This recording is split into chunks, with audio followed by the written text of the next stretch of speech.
तो आज हम कमला दास की एक बहुत ही दमदार कविता को समझने की कोशिश करेंगे, जिसका नाम है द फ्रीक्स। ये कविता एक ऐसे रिश्ते की कहानी है जिसमें प्यार तो है नहीं, पर उसकी एक कच्ची और कभी-कभी बहुत असहज कर देने वाली सच्चाई जरूर है। देखिए, कविता की शुरुआत ही एक बहुत गहरे और बेचैन कर देने वाले सवाल से होती है, और बस यहीं से प्यार में नाकाम होने की ये जो पर्सनल कहानी है वो शुरू हो जाती है। तो चलिए सबसे पहले उस सीन को समझते हैं जिसे कमला दास ने यहाँ रचा है। ये एक ऐसा सीन है जहाँ फिजिकल क्लोजनेस तो है, लेकिन माहौल में आराम नहीं, बल्कि एक अजीब सी बेचैनी और एक तरह की आलोचना है। अब देखिए, कवियत्री यहाँ अपने प्रेमी के बारे में जो बता रही हैं, उसमें रोमांस का तो नामो निशान नहीं है। ये तो बस कुछ सीधी सपाट सी बातें हैं, मतलब जैसे कोई बस ऑब्जर्व कर रहा हो। और इसी से पता चलता है कि रिश्ते में प्यार की कितनी कमी है। अब यहाँ पर एक बहुत ही मजेदार बात है, वो है यहाँ इस्तेमाल की गई इमेज। सोचकर देखिए, उसके मुंह की तुलना एक अंधेरी वीरान गुफा से की गई है।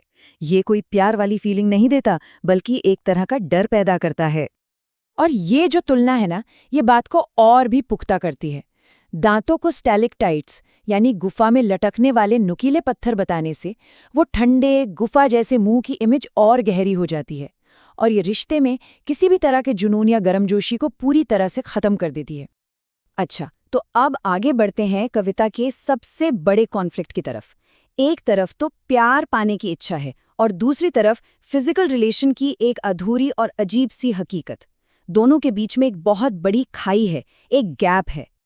यहाँ कवयित्री एक बहुत ही बुनियादी फर्क बता रही हैं कि उनका मन तो प्यार की तरफ दौड़ना चाहता है, लेकिन शरीर जो है वो सिर्फ इच्छा के छोटे छोटे तालाबों में भटकता रहता है और कभी भी उस गहरे रिश्ते तक पहुंच ही नहीं पाता।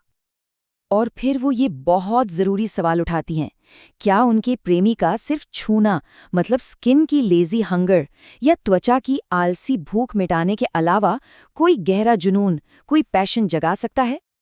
तो यहाँ सबसे जरूरी बात यह है कि जो फिजिकल इंटीमेसी है वो बिल्कुल मशीन की तरह है, मैकेनिकल है।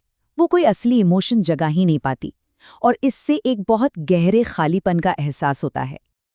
अब तक तो हम बाहरी दुनिया की बात कर रहे थे, अब कविता हमें कवयित्री के दिल की असली हालत दिखाती है कि इतने सालों के इस नाकाम रिश्ते ने उनके दिल पर आखिर क्या असर छोड़ा है। ये इस कविता के सबसे शक्तिशाली रूपकों यानी मेटाफोर्स में से एक है। यहाँ दिल की तुलना एक खाली, इंतजार करते हुए हौज से की गई है। अब सोचिए, हौज या सिस्टर्न शब्द ही क्यों चुना गया है? ये कोई खूबसूरत रोमांटिक इमेज तो है नहीं, ये तो एक बहुत ही कठोर घरेलू सी चीज है जो एक ठंडे और बस काम चलाने वाले खालीपन पर जोर देती है। और इस खाली जगह में जहां प्यार होना चाहिए था, वहां प्यार तो नहीं पनपता, बल्कि उसकी जगह कुछ बहुत ही खतरनाक और परेशान करने वाली चीज ले लेती है, और वो है चुप्पी के कुंडली मारे सांप। अब आते हैं कविता के आखिरी और सबसे अहम मोड़ पर। यहाँ कवयित्री अपने प्रेमी से नजर हटाकर सीधे खुद पर ले आती हैं, और वो बताती हैं कि इस दिखावे के रिश्ते में उनकी खुद की क्या भूमिका रही है। तो वो अपनी इस परफॉर्मेंस को, इस नाटक को 3 साफ-साफ स्टेप्स में बताती हैं। पहला, वो खुद को फ्रीक कहती हैं। दूसरा, वो मानती हैं कि ये सब वो सिर्फ अपनी इज्जत बचाने के लिए करती हैं। और तीसरा, वो एक झूठी दिखावटी वासना का नाटक करती हैं।